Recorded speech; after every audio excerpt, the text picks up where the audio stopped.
Well, hello everyone. This is Wilson Cole. I'm president of Adams, Evans & Ross and Backdoor Hires, and I want to take a moment just to talk to predominantly the recruiters and the staffing firm agency owners that have been in this industry for 10 years or less, and we could even go back 15. Let's just say 10 years.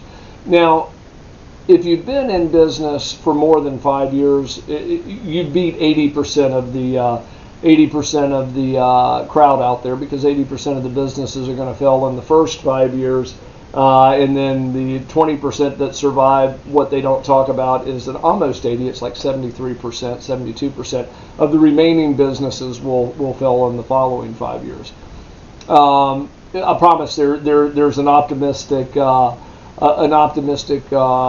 to this particular video, but what I want to talk to you about is a recession, and whether this one's coming, that this slow motion thing that they're talking about, whether it hits next year in 2023, first, second, third, fourth quarter, or if it never materializes and we have a recession unrelated to anything here in 3 years.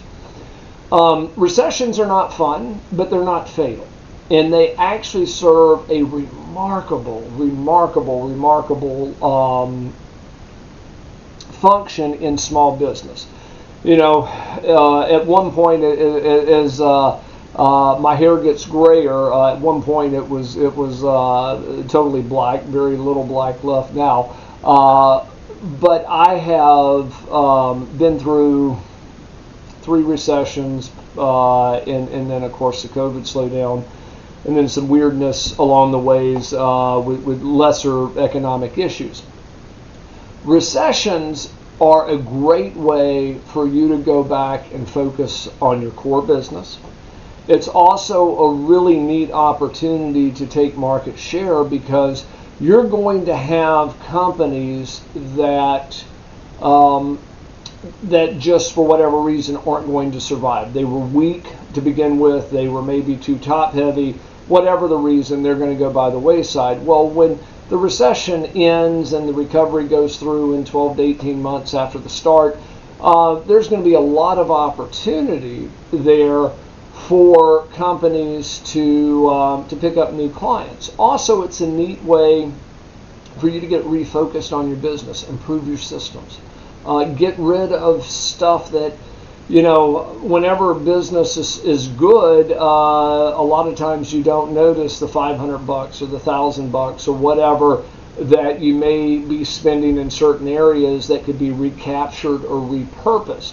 So don't be paralyzed by a recession, and also understand, and I would be in hopes that I'll have some of our seasoned recruiters and staffing firm agencies out there, and please share your comments in the comment section with everybody, because I think you're going to have more insight on the totality of being in a staffing and recruiting business, just outside of the collection and the economics, than I would. Share with the class, so to speak. But you'll find that there's some neat growth opportunities, and also there's still business that goes on. If the economy contracts, if it slows down on hiring, it's going to disproportionately affect this industry a little bit. But instead of making 5 placements a month, maybe you drop down to 3.5 or 4. You're still doing business. Instead of sending out 28 temporaries this week, maybe you send out 22. And there's also a neat mechanic that's interesting to watch, and it's happened in every single recession that I've been through. As direct hire starts kind of slowing down, temporary and contract increase. So maybe it's a good opportunity to find that balance and be more of a blended firm. The interesting thing that we're running into right now, and quite frankly, I don't have the answer, is what does a recession look like from an unemployment standpoint when the labor market is the tightest labor market that I've ever seen? And I'm literally preaching to the choir here. But at some point, unemployment rates are going to go up. Things are going to kind of get a little softer.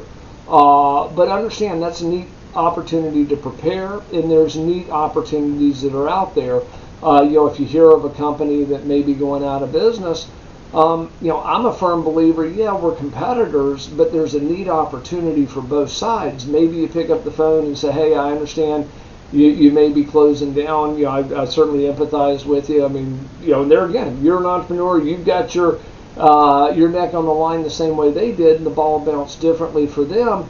But maybe you can help salvage some of the revenues. Maybe you acquire their client base and you offer a percentage back over a period of time of whatever that client base produces. It gives them a revenue stream, and in essence, you wind up acquiring the better parts of their company at a fraction of the cost. So there's some neat opportunities that are out there.